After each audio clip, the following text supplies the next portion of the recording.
बंधू भगिनींनो, आज मुंबई गोवा राष्ट्रीय महामार्गावरील JSW डोल्बी समोरील अपघात तुम्ही बघितलात. तो अपघात वाचला असता, लक्षात आलं का तुमच्या? ते कसं वाचला असतं ते बघा तुम्ही.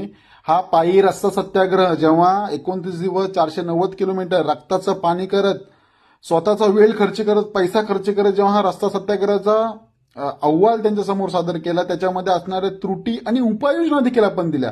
म्हणजे काही ठिकाणी चांगला रस्ता आहे, परंतु चांगला रस्ता आणि मध्येच खड्डा आणि त्याच्याने जाणारे जीव, क्रॅक्स, या सर्व ड्रेनेज सिस्टम, या सर्वांचा डेटा आपण त्यांच्याकडे दिल्यानंतर देखील काही ठिकाणी कार्यवाही केली, पण काही ठिकाणी अजूनही कार्यवाही करणं बाकी आहे. आणि याच कारणामुळं आज जो झालेला अपघात आहे तो बघू शकता तुम्ही. कारण की ह्याच्या माझ्या हा जो आपला अहवाल आहे त्याच्यामध्ये त्याच्या शेवटच्या लिंकला देखील सर्व दिवसाचे फोटोग्राफ्स आहेत. आता हा तिसऱ्या दिवसाचा आपण डेटा उघडतोय. क्रॅक्स अँड सरफेस डॅमेज मध्ये JSW डोल्बी समोरचा ज्या ह्याच्यावरून तो उडलाय बिचारा, ठीक आहे, त्याचा फोटो तुम्ही बघू शकता इथे समोर. ठीक आहे, हा आहे ह्या ठिकाणचा हा जो पॅच आहे, हा पॅच कधी दिलाय बघा तुम्ही. दिसते तुम्हाला? GPS मॅप लोकेशन आहे, त्याचा लॅटिट्यूड लॉंगिट्यूड टाकलात तर तुम्ही नेमका तिथं पोहोचणार. त्याचसोबत त्याची दिनांक बघू शकतो, वेळ बघू शकतोय.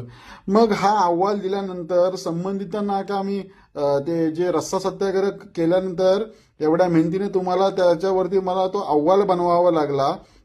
अहवाल बनवून तुम्हाला दिल्यानंतर पण जर त्याच्यावरती कार्यवाही होत नसेल आणि नागरिकांचे जर अपघात होत असतील, प्राण जात असतील, कायमस्वरूपीचं अपंगत्व येत असेल, त्याला जबाबदार कोण? आम्ही जो अहवाल बनवलाय तो तुम्हाला काय फक्त रद्दीत टाकण्यासाठी दिलाय? तसं समजू नका कृपया. आमची विनंती आहे नागरिक म्हणून, कोकणवासियांचे जीव वाचू देत, देशवासियांचे जीव वाचू देत म्हणून आम्ही हा अट्टास केलेला आहे. आज जर तरी देखील जर त्याच्यावरती योग्य कार्यवाही न होऊन जर असे जीव जात असतील आणि व्यवस्थेला ना हा त्रास होतो, तुम्ही समजून घ्या ना या गोष्टीला. Prevention is better than cure आपण बोलतोय ना. आता जर हा रस्ता व्यवस्थित असता तो अपघात घडला असता का नसता?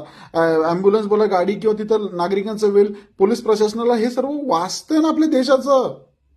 आणि त्याला ज्या झालेल्या वेदना आहेत आता त्याच्या आयुष्यभर त्या वेदना त्याला जाणवत राहतील ना, आणि हे कुठेतरी थांबाव्यात ना. आज कदाचित तो असेल, उद्या कदाचित तुम्ही असेल किंवा मी असेल, पण ह्या ठिकाणी आपण एक जबाबदार नागरिक म्हणून, एक अधिकारी म्हणून तुम्ही तुमचं कर्तव्य निभावलं पाहिजे. लोकप्रतिनिधींनी देखील त्या गोष्टीचा विचार केला पाहिजे. मी हा अहवाल तुम्हाला फक्त रद्दीसाठी दिलेला नाहीये, रक्ताचं पाणी केलेला अहवाल आहे आमच्या कोकणवासींचे जीव वाचवण्यासाठी.